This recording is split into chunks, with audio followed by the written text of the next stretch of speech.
de uma galera que é visivelmente negacionista, não está aceitando ali os dados, as evidências, o consenso científico, mesmo às vezes depois de ler algum estudo, alguma matéria bem fundamentada sobre o tema, e estão ali batendo o pé que eles são céticos e não negacionistas? Acho que você tocou aí no ponto principal, quando você usou a palavra consenso. Existem coisas na ciência que elas chegam a um patamar de consenso depois de um acúmulo muito grande de dados, de evidências, e que para alguém questionar algo, pode questionar o que está consensuado, né? Nada necessariamente é eterno, imutável. Mas para questionar uma coisa, trazendo. Tem aquela frase que, para grandes. Se você tiver trazendo alegações muito. Como que chama? Como que é aquela frase? Extraordinárias. Como é que é? Alegações extraordinárias requerem evidências extraordinárias. É aquela do Carl Sagan. Então, aí tá essa coisa de você falar que você precisa trazer evidências extraordinárias, não quer dizer assim que não é uma postura arrogante, na verdade, é o que há dentro do que a ciência é construída, né? E realmente isso não, um ceticismo saudável, que faz parte, né? Ceticismo a dúvida, né? Como a gente estava conversando antes, ela é uma das premissas da ciência, mas você também não pode cair num relativismo, porque a gente usa a ciência, usa as conclusões, né? Até o momento da ciência, muitas vezes de uma maneira prática, que estão funcionando, né? Na vida diária da gente, né? Eles estão contestando anos e anos e anos e anos, décadas de uso dessas vacinas, décadas de dados, por exemplo, de que a gente erradicou, ou pelo menos reduziu drasticamente a ocorrência de algumas doenças que a gente simplesmente não vê mais ocorrer, né? Então, peraí, você está falando que uma vacina da poliomielite, ou então falando que ela não funciona, ou falando que ela traz prejuízos, então você vai ter que me trazer uma evidência muito grande disso, porque a gente já tem muita evidência de que ela funciona e de que ela não trouxe malefícios para as pessoas, né? Então, é nesse sentido de que as evidências também precisam ser muito grandes para você questionar uma coisa que é um consenso, né? Não é um consenso burro de, todo mundo concorda, agora é isso aí. Não é bem esse tipo de consenso, né? Você usou uma palavra que às vezes eu uso quando eu falo sobre isso. Existem dúvidas inteligentes e dúvidas meio burras, dúvidas mal informadas, vamos pensar assim, né? Às vezes não é nem por maldade, né, da pessoa, assim, às vezes é porque ela está mal informada mesmo e tem uma questão, assim, que tudo bem, aí a gente está aí na divulgação científica para ensinar também, mas tem algumas dúvidas que elas são meio enviesadas politicamente. O Felipe depois vai falar sobre isso para a gente, né? Eu acho que podemos segurar esse tema mais para frente, né? As raízes do negacionismo, coisas do tipo. Agora, é interessante o filme trazer também, ainda nesse âmbito aí da dúvida, do ceticismo, que foi preciso aparecer o cometa no céu para muita gente cair na real, né? Porque antes disso, poxa, eu vou confiar nesse cientista, nos cálculos dele.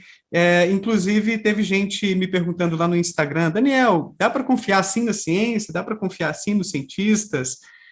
Felipe, se você quiser comentar um pouquinho sobre isso, trazendo algum elemento do filme ou não, né, e tal.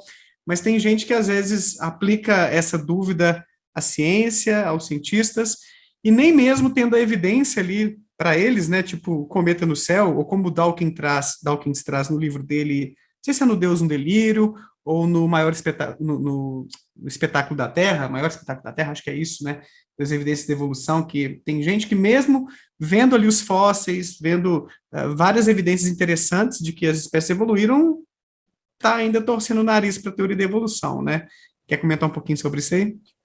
Eu acho sempre interessante porque geralmente as pessoas que mostram esse ceticismo em algum assunto específico são pessoas que não mostram o mesmo ceticismo em assuntos que fazem mais parte do cotidiano. Então, por exemplo, quando eu vou ligar o meu... faz de conta que eu sou um negacionista. Quando eu vou ligar o meu computador, eu não fico questionando assim, eu posso confiar nos cientistas que criaram ali, a tudo que tem por trás do funcionamento de um computador, eu posso confiar neles? Será que se eu ligar o computador não vai explodir uma bigorna na minha cabeça, sei lá? Enfim. Então, assim, no cotidiano, as pessoas tomam algumas coisas como certas, mas elas não pensam que a mesma ciência que está embasando aquilo dali, que elas tomaram como natural, é o que está embasando também o cara que está, como mostra no filme, que está localizando um cometa vindo em direção à Terra, por mais que o cometa esteja há meses de se chocar, existem instrumentos que são capazes de detectar. A mesma coisa serve para a doença. Então, o caso da Covid, por exemplo, as pessoas não confiaram, o ceticismo foi muito grande no início.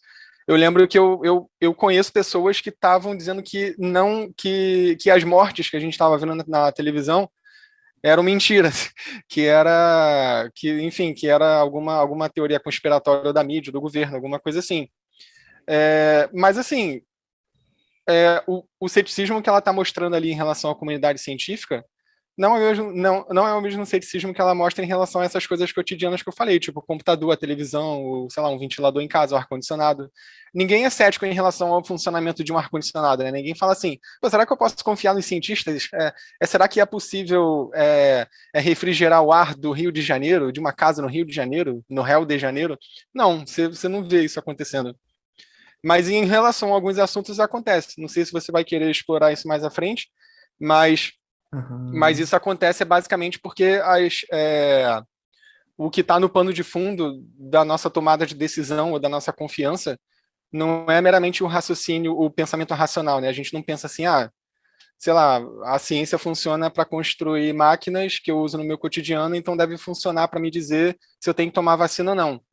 As pessoas não pensam dessa maneira. Elas geralmente têm têm motivações que não é exatamente o pensamento racional apenas, mas elas têm outras motivações que são mais difíceis da gente minar quando elas são muito mais fortes do que o próprio pensamento crítico. E isso serve para alguns assuntos. No caso do filme é o meteoro, no caso da nossa realidade aqui, por exemplo, é a Covid, né? É a Covid, é a vacina para a Covid, são as vacinas em geral. Show. Então, não é que a pessoa que é cética ou negacionista vai aplicar isso a tudo, né? Ela pode ter alguns interesses, alguns conflitos de interesse ali, vamos pensar assim, em jogo para poder explicar por que ela está mais resistente a algumas ideias, algumas tecnologias e coisas do tipo. Você ia mencionar mais alguma E coisa? interesses que às vezes ela nem sabe que tem, diga-se de passagem. Ela acha que está exercendo o raciocínio crítico dela de maneira eficientíssima, assim. Ela não percebe que assim, a pessoa que está com uma motivação por trás, ela não necessariamente é irracional na forma de argumentar. Se você for argumentar com um terraplanista muito inteligente e você não souber nada sobre astronomia, cara, eu não duvido que ele te convença. Por quê? Porque você não tem como contra-argumentar, o cara tá vindo com um monte de dado que você não conhece, o cara é inteligente, entendeu? Só que aí o que acontece? O pensamento é racional, as evidências que o cara está usando, elas estão equivocadas, mas você não é capaz de criticar. Então você acaba caindo. E além disso, ele mesmo acha que está certo, entendeu? Ele não está fazendo isso de sacanagem, assim. Ele não está, qual vai ser o otário que eu vou manipular hoje? Não, o cara acredita piamente naquilo, entendeu? Por quê? Porque ele não... Diga. Quer concluir? Não, só ia... Se tivesse concluído. Ele tem uma frase assim, lá do livro Por que as pessoas acreditam em coisas estranhas? Pessoas inteligentes acreditam em coisas estranhas porque elas são competentes para defender as ideias que elas passaram a acreditar por razões não inteligentes. Muitas vezes a gente começa a acreditar em alguma coisa e depois que a gente faz ali uma argumentação, uma defesa daquilo que a gente passou a acreditar, né? Uma coisa posterior mesmo. Então, é isso que você falou. Às vezes, a pessoa é inteligente, ela raciocina bem, logicamente ali, argumenta bem, mas a evidência que ela está utilizando é meio fraca, meio problemática, ou ela tem um interesse por trás, mesmo que ela não saiba. Então depois eu quero que você explique isso aí. E o caso do negacionismo climático é, assim, muito interessante, eu acho que ilustra muito bem, eu acho que vale a pena depois você trazer isso para a gente também. O Felipe talvez possa comentar, eu acho que ele está mais por dentro do que eu, mas eu me lembro de ter lido uns 2 estudos que me deram esperança, otimismo, porque eles foram estudos experimentais em psicologia que mostraram que você melhorar a alfabetização científica, mais do que ensinar o básico da ciência, na verdade, mas você ensinar as pessoas a pensarem criticamente, a identificarem falácias, como o Sagan falava, né, o kit de detecção de mentiras.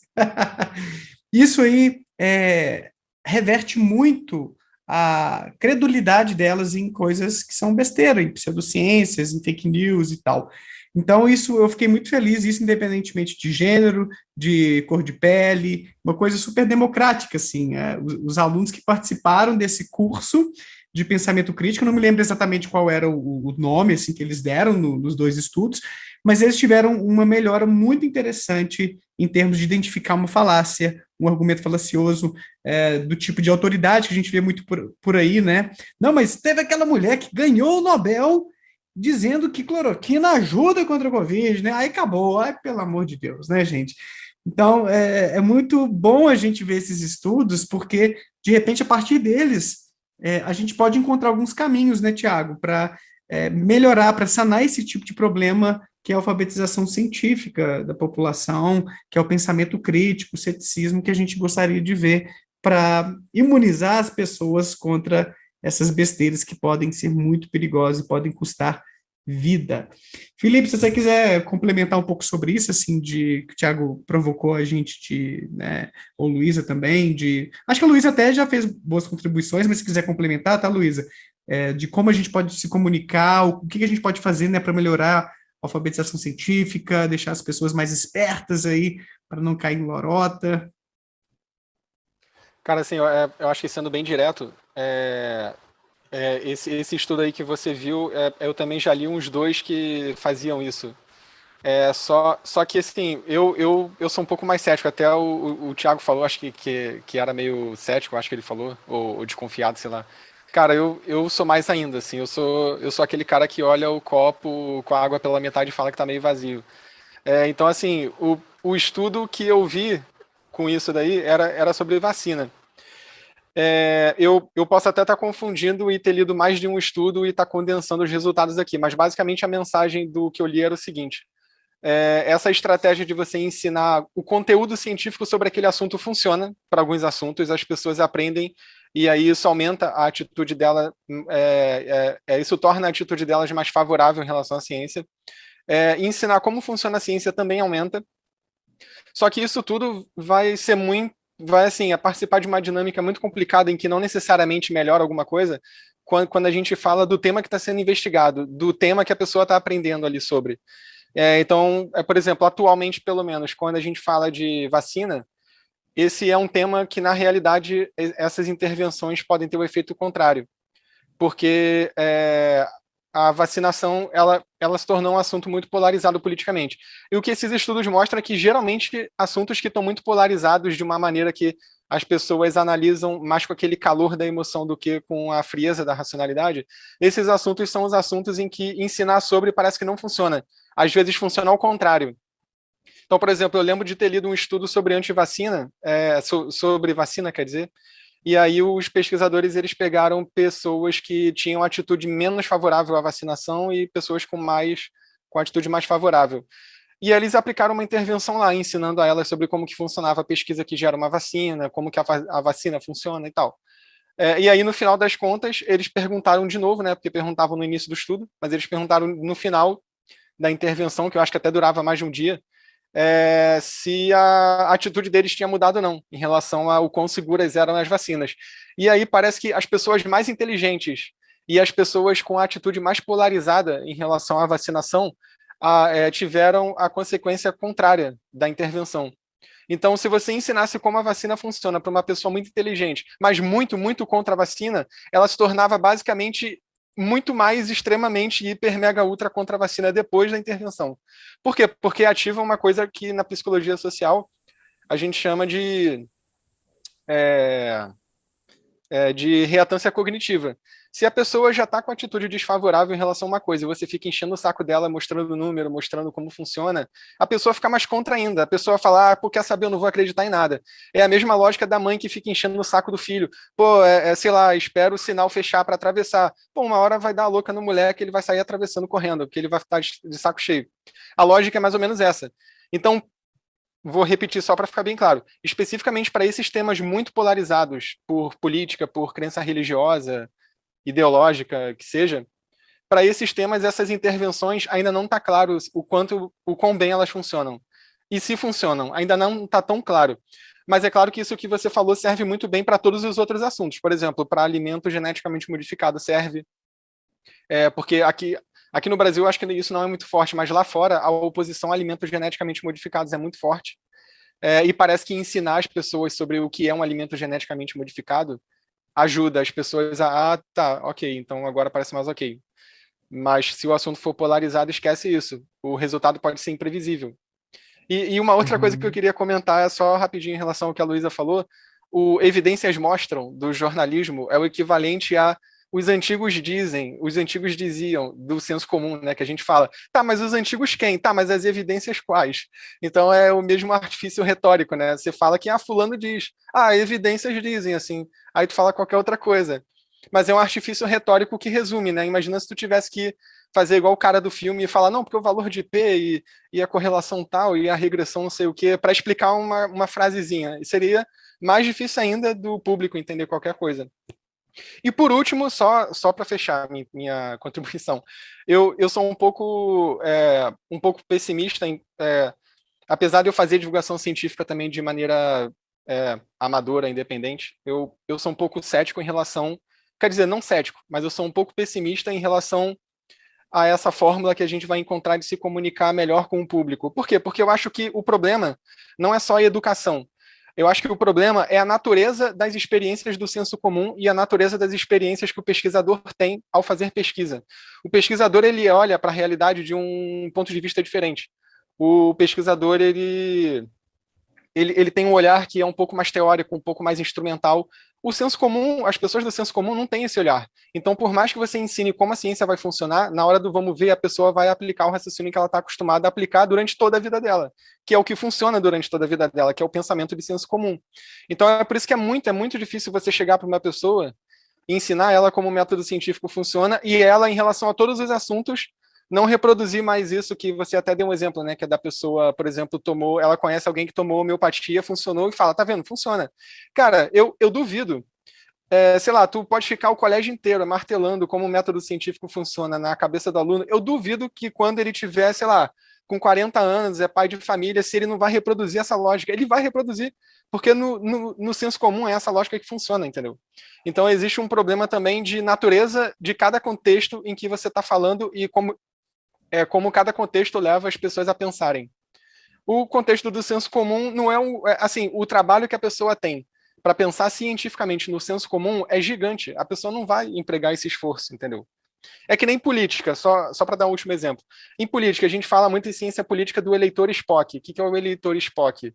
É o eleitor vulcano, que ele só vota quando ele tem o máximo de informação racional possível sobre o candidato. Cara, o pessoal de filosofia política que escreve sobre isso, né? Tem um autor, eu esqueci o nome agora, mas ele fala assim, olha só, para a pessoa que está no senso comum, é muito trabalhoso exigir que ela seja um eleitor Spock. Ela não tem tempo de ler tudo que há para ler sobre o partido que ela vai votar, sobre o candidato que ela vai votar. Então ela vai usar atalhos, cara. Ela vai usar atalhos cognitivos, que é o quê? Ela olhou para a cara do candidato e simpatizou. Pô, tem cara de sincero. Pô, é bonito. É um cara fala bonito, aquilo né? que eu quero ouvir também, Exato, né? Promete aquilo é um que cara vai... que fala bem, é um cara que fala bem. Então a pessoa vai usar esse tipo de atalho. O senso comum, infelizmente, né? Eu queria muito que fosse fácil mudar isso. Mas a verdade é que a natureza das interações, da dinâmica do senso comum leva as pessoas a procurarem esses atalhos mentais muito mais facilmente do que um ambiente de pesquisa. E no ambiente de pesquisa isso existe também, só que muito menos, né? Porque o último tópico que a gente programou de falar é justamente sobre por que algumas pessoas são negacionistas. O que a psicologia já diz a respeito desse assunto? O que a gente já sabe que deixa algumas pessoas mais resistentes a se vacinarem, por exemplo, a tomarem uma medicação, ou a se ligarem que o planeta está aquecendo e qualquer outra coisa do tipo aí. Então, eu acho que esse é um assunto muito interessante para a gente explorar, e o Felipe é um cara que tem estudado bastante isso. Então, Felipe, você já deu uma palhinha no início, cara, se quiser se aprofundar um pouco mais, explica para a gente aí, qual que é o perfil psicológico do negacionista, para a gente entender um pouco mais esse que é um tópico aí bem importante também. Assim, é meio difícil falar de um perfil, né? Porque o que a gente tem são várias tendências que, quanto mais extremas, mais essas pessoas que têm essas tendências tendem a negar determinado conhecimento. E a gente, assim, é uma característica que tá presente em todas as formas de negacionismo, em todos os assuntos. É teoria da evolução, é aquecimento global e tal. É o nível de conservadorismo. Mas aí é conservadorismo no sentido que eu estava falando na minha live com o Daniel também sobre conservadorismo. Não é necessariamente o conservadorismo enquanto filosofia política, é o conservadorismo no sentido cultural da coisa. Então, é a pessoa que geralmente ela é um pouco mais aversiva a estímulos estranhos, a conhecimentos meio diferentes.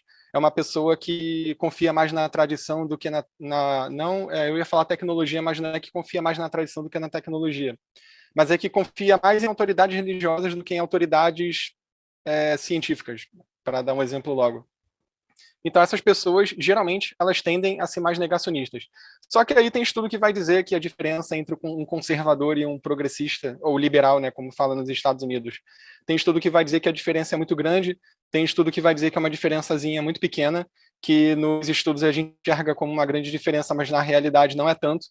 E tem outros estudos ainda que vão dizer que, na realidade, isso depende do assunto. Então, as pessoas que tendem a ser conservadoras nesse sentido que eu falei, elas vão tender a ser negacionistas em relação a uns assuntos, e quem é mais progressista vai tender a ser negacionista em outros assuntos. E aí o que o público acha é o que está em voga no momento. Por exemplo, agora o que está em voga é pandemia, é vacina. E quem é que costuma negar isso? São os conservadores de fato, são as pessoas que são politicamente também de direita. Então a gente vai pensar, o negacionismo é um fenômeno exclusivo da direita. Não, não é. Ele é um fenômeno que transita muito historicamente. Então, por exemplo, o movimento antivacina, ele começou, não foi na direita, foi na esquerda. Especificamente na galera mais natureba. Então, assim, é um assunto muito complicado e que varia também historicamente. Mas só para dar uma resumida aí, se o Daniel quiser que eu explore mais alguma coisa, ele fala. Mas por exemplo, o negacionismo em relação à teoria da evolução. Geralmente vem da direita, por quê? Porque na direita, especialmente nos Estados Unidos, as pessoas são mais religiosas. Então você vai ver que quanto mais religioso, maior a tendência a não acreditar na teoria da evolução. Ou é o que a gente chama de acreditar na teoria da evolução com ressalvas, né? Tipo, eu acredito na teoria da evolução, mas eu acho que foi Deus que guiou o processo. Então, você vai vendo que vai tendo a versão da teoria aceita vai ficando cada vez mais autoral, né? Tem também o aquecimento global, que também ele é mais a negação do aquecimento global, ele também é mais prevalente na direita. Por quê? Aí não tem nada a ver com religião, mas tem a ver com as crenças econômicas que geralmente fazem parte da direita nos Estados Unidos. Se você for para o leste europeu, é totalmente diferente. Mas nos Estados Unidos, aqui no Ocidente, geralmente quem é de direita em âmbito cultural, geralmente também é direita no âmbito econômico. E se você aceita que o aquecimento global existe, então você também vai ser levado a aceitar que tem que regular a taxa de emissão de poluentes. E se você se você defende muito ferrenhamente o livre mercado, você vai ver problema nisso. Então a tendência de negar o aquecimento global é maior. É tipo assim, eu não gostei da solução do problema, então eu vou negar o problema logo de uma vez. Vou dizer que não tem problema nenhum. Então é mais ou menos assim que funciona. Enfim, tem outros exemplos. De conflito de interesses, né? Usar essa expressão aí mais cedo para simplificar um pouco, né? Conflito de interesse.